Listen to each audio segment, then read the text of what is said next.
Okay, what's up, everybody? Good morning. Welcome to a Monday edition of Morning Scone presented by Brock, the Baton Rouge Orthopedic Clinic, HUDCO Roofing, HUDCORoofing.com. Restored Motion, restoredmotions.com, ProCharge EV, ProChargeEV.com. All right, y'all.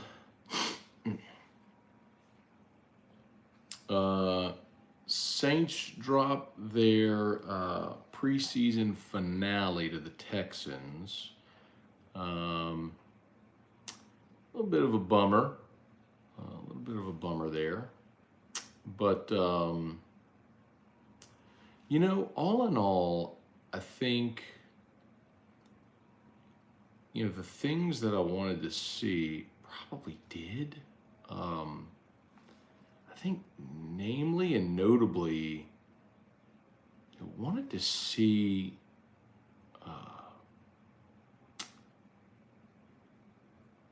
the defensive linemen make some plays, man. And Isaiah Foskey came up with a sack.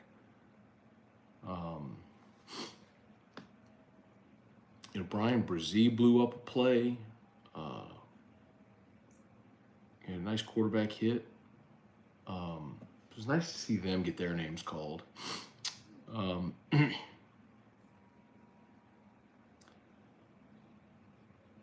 We didn't see a ton of Kendre Miller. He had 8 carries for 14 yards. Caught 3 balls for 10. So I guess, look, 11 touches in a preseason game is a good amount. Lucas Krull was probably the story. The tight end, second-year guy out of Pitt, was an undrafted free agent a year ago. Liked him a lot as an undrafted free agent last year. 7 catches for 106. Joshua Kirkland had a nice game as well. It was cool. Jimmy had 2 catches on that drive, and they're both pretty beast. So, I think they got some 53-man roster cuts are tomorrow, Tuesday. So, this organization is going to have some really tough cuts. Both Graham and Krull stood out yesterday. So, you look and you've got, Juwan Johnson, Foster Moreau, Taysom Hill, they're all making the team. Are you going to keep a 4th tight end? It looks like they will. So is it Jimmy? Is it Lucas Krull? Most likely it's going to be Jimmy Graham, but Lucas Krull sure made a statement last night. So anyway, let me know what y'all got. It's game week for LSU. Tigers play on Sunday against Florida State. We're 6 days away from the season opener. LSU, Tigers and Seminoles, long awaited. And Brian Kelly meets with reporters today at noon. So the Brian Kelly press conference, begin today. The Monday press conferences.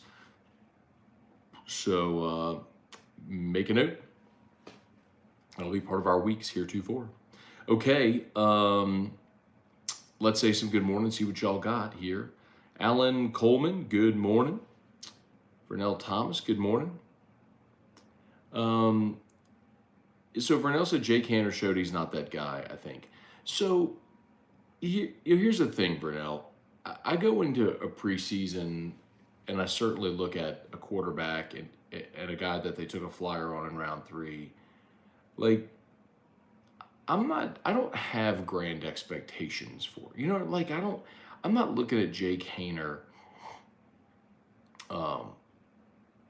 going into this preseason thinking I have to see Patrick Mahomes, or I have to see an NFL starter. I'm looking at an undersized guy who's trying to make a team, and he's going to make the team. They took him because they felt through their pre-draft process that they had a lot of confidence in him. So I don't know that 3 preseason games nullify all of the body of work you put together at Fresno and all the interviews and workouts and everything you did in the pre-draft process. I don't know that you're going to look at 3 preseason games or 1 preseason game and go, yep, we were wrong. So I'm not, look, I mean, I'm not sitting here telling you I think Jake Haener is going to be a Hall of Famer someday, but I'm also saying you don't bury the guy because of a preseason game. Gregory Carter, Joey Vincent, Matt Plavidal, good morning, y'all. Good morning, good morning. Dalton Barnett, good morning, Matty. On my 6th drive across Texas since Wednesday, wish me luck, oh gosh. Hey, are y'all, is YouTube blurry for y'all? I'm curious. It's blurry on my screen here.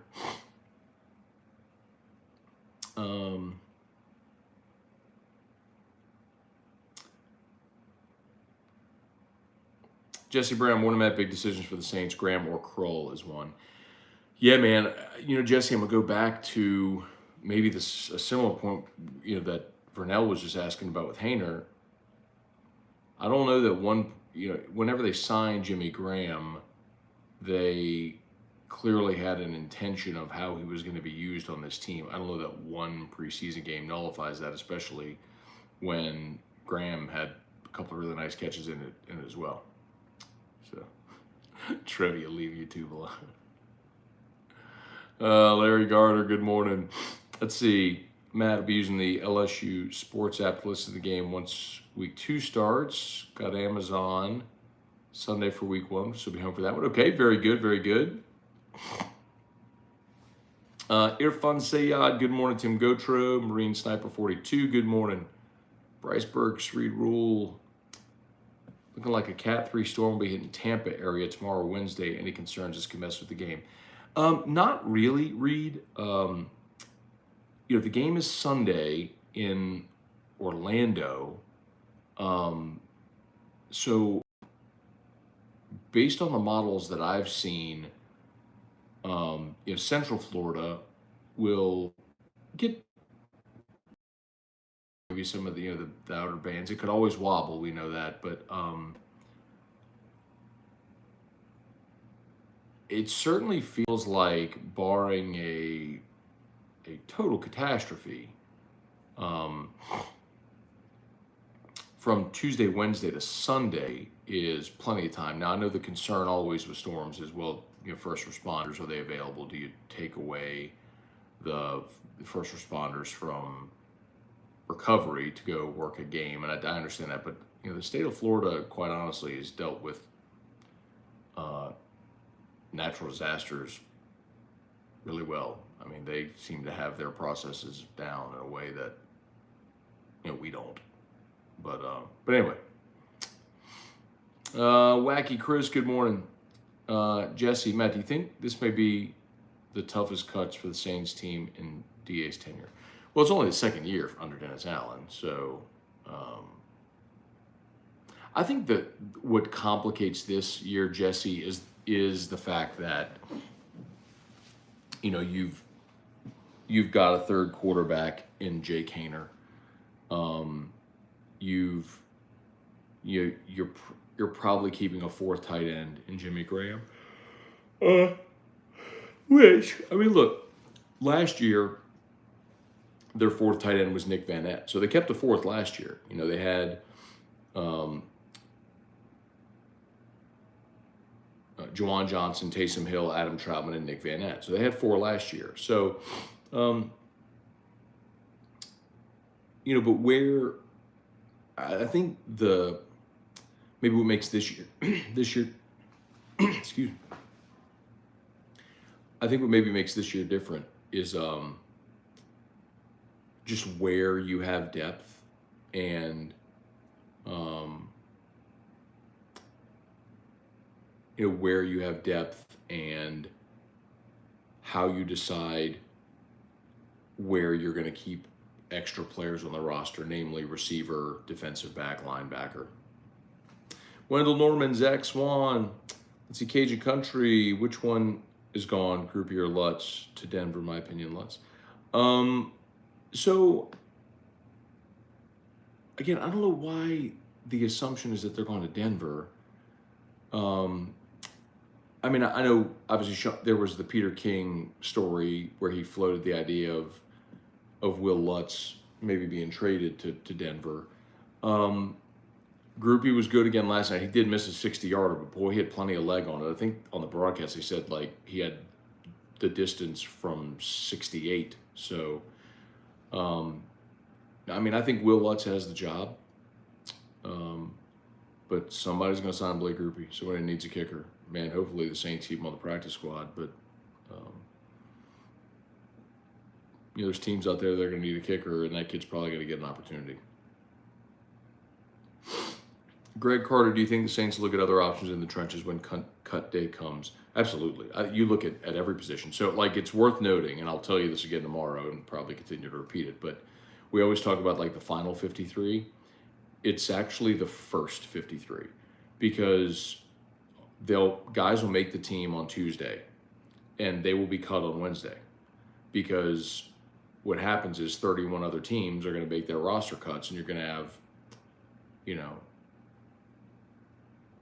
more than 1,000 free agents hit the market and somebody is going to be a better option for you at a position. And so the Saints are like, someone will be told they made the team on Tuesday, and then they will be cut on Wednesday. It happens every year with every team. So, no, mine isn't blurry anymore. Anyway, Tiger Diver, Austin Kidder, good morning. Antron Hemingway, good morning. Baby Bobby, Hunter Broadhead, good morning. Matt Plavidal. Okay, what's up? Ryan Pike this week's going to go by so dang slow. Maybe. I tend to think game weeks go by pretty quickly, actually. And maybe for me, it's just because they're so busy with work that that they don't drag, right? Like it goes pretty quickly. I always feel like, man, you blink and they've played 4 games and you realize the season's a quarter over and it's like, we wait for it all year and then it goes so quick. Let's see. Logan Bethurn, only think USC has going for them is Branch. Defense will keep them from playoffs.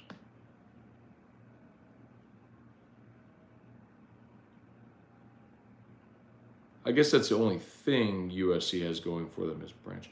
I mean, they do have Caleb Williams, the reigning Heisman Trophy winner at quarterback. Guy's probably going to be the number 1 overall pick.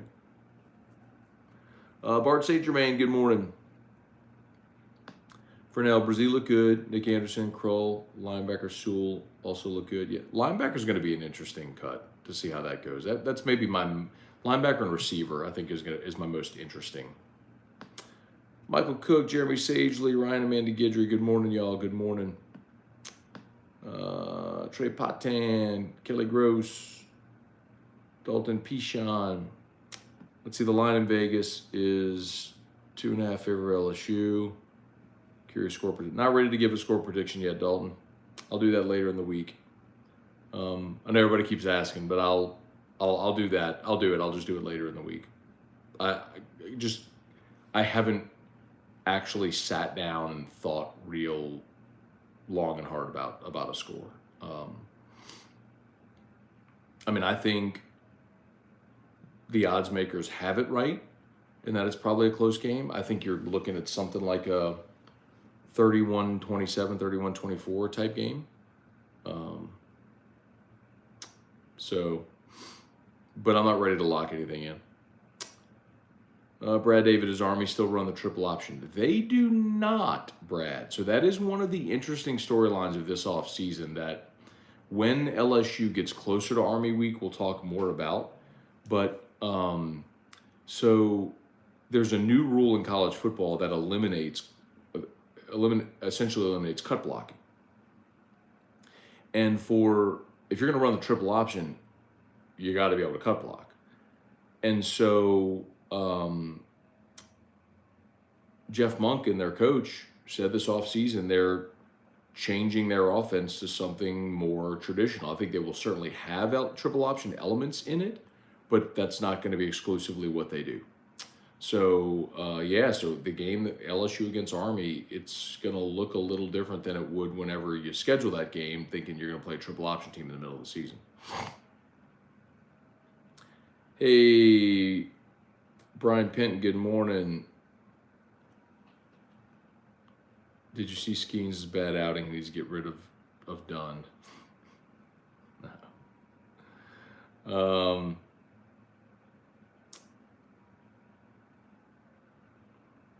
Bailey C. I was in the Dome last night. Place went crazy for the Graham catch in the first quarter. It was a great catch, man. Through traffic. Reed Rule, Scone, who's your Saints wide receivers? So I would say, so obviously Michael Thomas, Chris Olave, Rashichi, those three are making the team. I'm fascinated to see what they do with Traquan Smith. But he's been injured the entire preseason, and so I don't know if he can make the team. I'd say A.T. Perry is making the team. I think those four, for me, are givens at this point.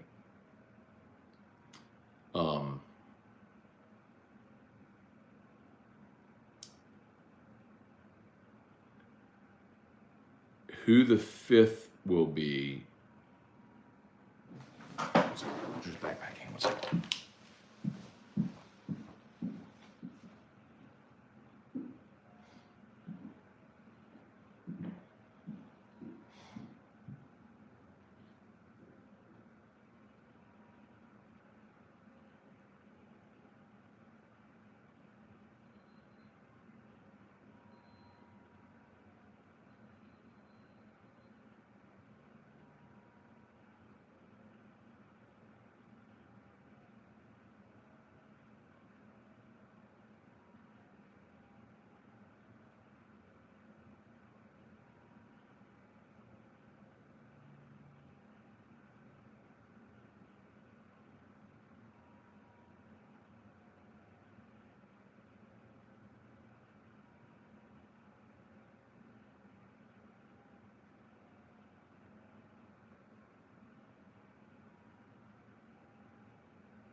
Apologies there. Had to stop Drew's backpack. So, all right, YouTube, smash that like button if you would.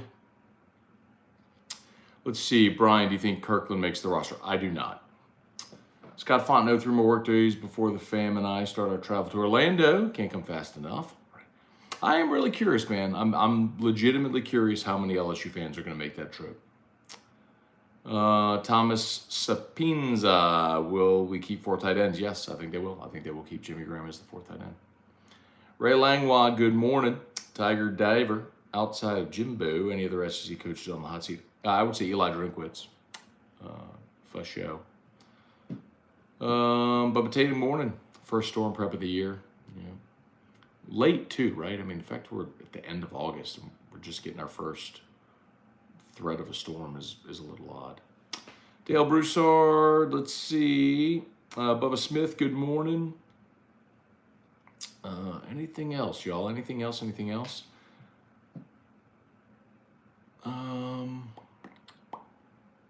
Did DraftKings move on Vanderbilt? What do you mean, Sean? What do you mean, did they move? Are you talking about like their win total? Because I think you have to lock in a win total before the season starts. I don't know that you can make a win total bet after the season begins.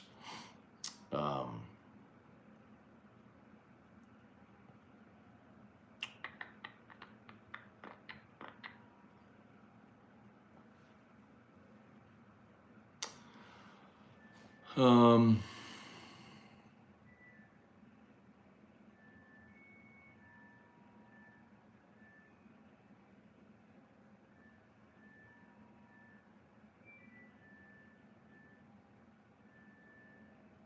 yeah, I don't know if you can. I don't know that you can bet win totals after the season started. I'll try to look real quick, but I don't see it. Let's see. Leon Williams, morning. Who's a surprise cut for the Saints? Good question, man. There's always one. I'm going to say Traquan. I know. I would say Traquan and Zach Bond are the two. And if you want me to throw a third one in there that's up in the air, I would tell you is Andrew Speed. I think those three are veteran guys who've been around. I think probably at least one of those guys gets cut. Let's see, Matt. My brother told me last night Ron Roberts is the DC at Auburn. Hard to believe he was also at SLU as the head coach 10 years ago. Worst day ever. Roberts left SLU as my alma mater.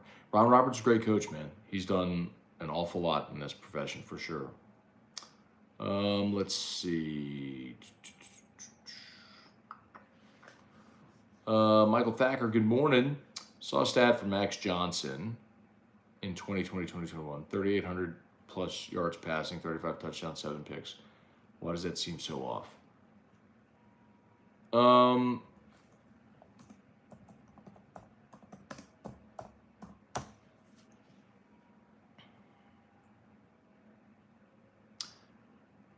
I know for a fact Max Johnson did not throw for 3,800 yards at LSU. Like, I know that for a fact.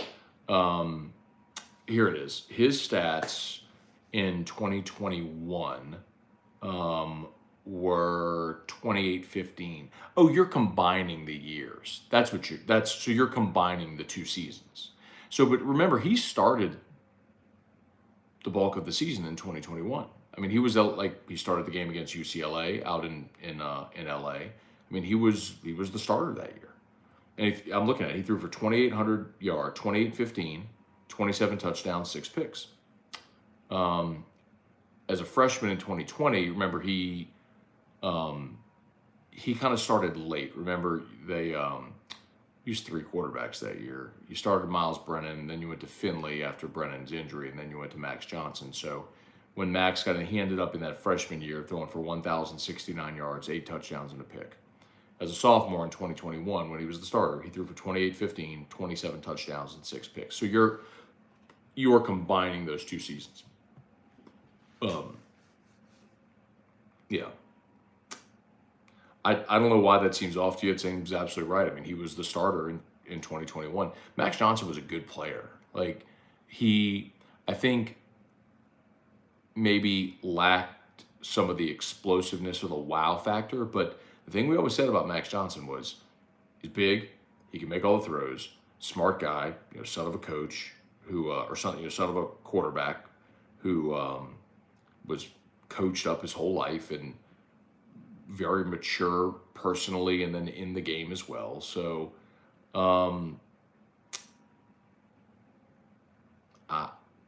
I mean, he was a good player. I hated to see him leave. He was a really good player. Okay, let me do a couple more here. Baby Bobby, birthday present every year is Hurricanes and football. LOL, August 31st. Travis Heath, as a Florida State fan, it's going to come down to Fuller's game plan against the LSU offense. Yeah, I would agree. I think LSU's offense against Florida State defense is probably the matchup I'm most interested to see. Let's see, Marine Sniper, bad credit versus good credit debate. I'm more comfortable knowing we have dudes at cornerback that just aren't proven yet instead of knowing they are bad off rip.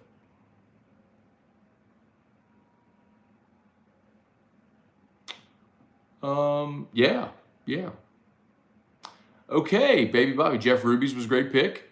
Awesome experience. Nashville was spectacular. Went to GNR. Opened by Carrie. So I saw the video. Carrie's been singing a lot with GNR. She sang Sweet Child. Is that right? I saw that video on the internet this weekend. So I am actually going to the Guns N' Roses concert in Houston on September 27th? Whatever day it is they're playing at Minute Maid, I'm going. Looking forward to it. Oh, I got to get going here. Let's see. Michael Thacker, appreciate it. 2021 just seems like lost years in LSU history. I get it. I mean, they're forgettable years because you had back-to-back 500 seasons and it was a mess at the end of Ogeron. But yeah, but no, I mean, Max Johnson was really good. Brian Ashcraft, all I see is him throwing the ball backwards behind his back. Yeah, in the UCLA game, that's the play everyone likely remembers from that game for sure. That was not smart.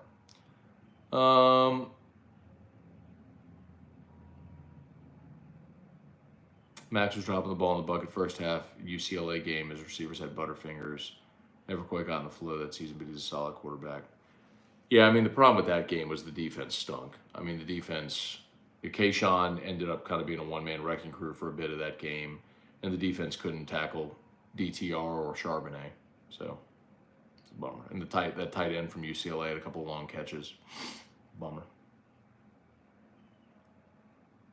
All right, y'all, I think we're done. Thanks so much for watching. YouTube, please smash that like button, subscribe to the channel. Facebook, please like the Matt Scone page, share the post. Brian Kelly press conference today at noon. We'll be carrying it on 104.5 ESPN Baton Rouge. So y'all have an awesome day, and we'll see you, bees.